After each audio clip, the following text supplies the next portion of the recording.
Hey, this is Ciderhelm, and welcome back to Turning Point, the show where we analyze game-winning plays by the pros. Today we're looking at two teams who are neck and neck with each other. Both teams are pushed up to the enemy nexus and are effectively tied in both gold and kills. Blue team has been pushing hard for the nexus, attempting to take it down even as purple team's members are clearly going to be able to defend it. Now, check this out. Purple team has 7 wards in their bottom jungle, giving them almost complete vision over the area. Now this is because in addition to Zyra's purchased wards, both her and Lee Sin have ruby sightstones that they've been using for extensive map vision. I thought this was interesting because it really is rare to see this many wards placed in such close proximity in matches, especially away from Baron Nashor. But these wards did ultimately pay off in giving huge warning on aggression and preventing blue team from easily backing off from their attempt on the Nexus. Let's jump into our team fight, which begins as blue team has engaged on Baron Nashor.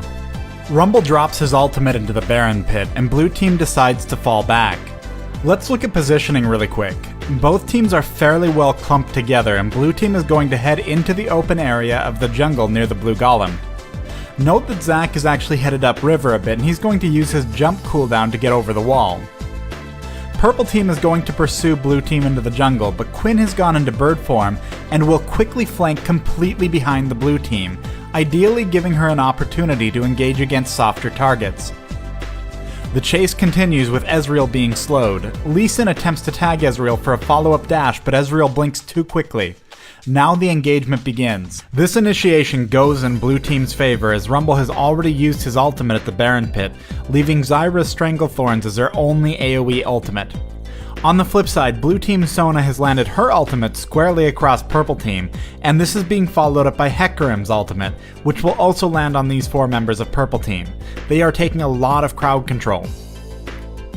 Only Sona is hit by Zyra's Stranglethorns. Quinn is now in range to engage blue team, and she's going to start by focusing Ezreal. But despite being full health going against damaged opponents, she must worry about being surrounded by 3 enemies while her team is still locked down in the rear. Speaking of this, Jace is about to knock Hecarim away from the middle of them to help his team move in. And coincidentally, this is the direction Hecarim now wants to go anyway, as he is going to move in on Quinn. There's one more surprise. Zac is about to jump in with his ultimate, and while this is off screen, he will continue locking down the players who are normally supposed to be purple team's front line. This means 3 full AoE crowd control ultimates will have disrupted the purple team. Lee Sin has finally broken out of the disruption, and he's managed to land his Q on Sona. This means he will be able to follow up with a dash onto her. Unfortunately, Quinn is not going to be so lucky. With her team delayed, as well as good support from Sona and a well-timed barrier from Ezreal, she was not able to get any kind of edge and is now falling back. Her death at this point is inevitable. Jace brings down Ezreal before being dropped by Kha'Zix. This is immediately followed up with Sona's death. And Kha'Zix has just knocked out Rumble. As an assassin, Kha'Zix will bring the most value to his team by destroying vulnerable targets, either because they're separated from their allies, as was the case with Quinn, or because they're low enough on health that they can be bursted down. In a 1v1 matchup, Jace is built to go toe-to-toe with Kha'Zix, especially with his purchase of the Guardian Angel. Anytime you're going against an assassin, Guardian Angel should be considered a great item on damage dealers, and though this isn't the case in this match, it's even more important against double assassin teams. But the way that this team fight played out has played out almost perfectly for Kha'Zix. He's never been particularly vulnerable, and he's been able to knock out one opponent at a time, each of these giving him a reset on his jump. Even with Guardian Angel, Jace cannot possibly survive, and Lee Sin must now consider his escape options. But escape is not going to be possible, as a flash and one final jump reset allow Kha'Zix to clean up. It's worth looking back at this team fight. The outcome of the fight and ultimately the game really wasn't about one team having good players and the other team having bad players.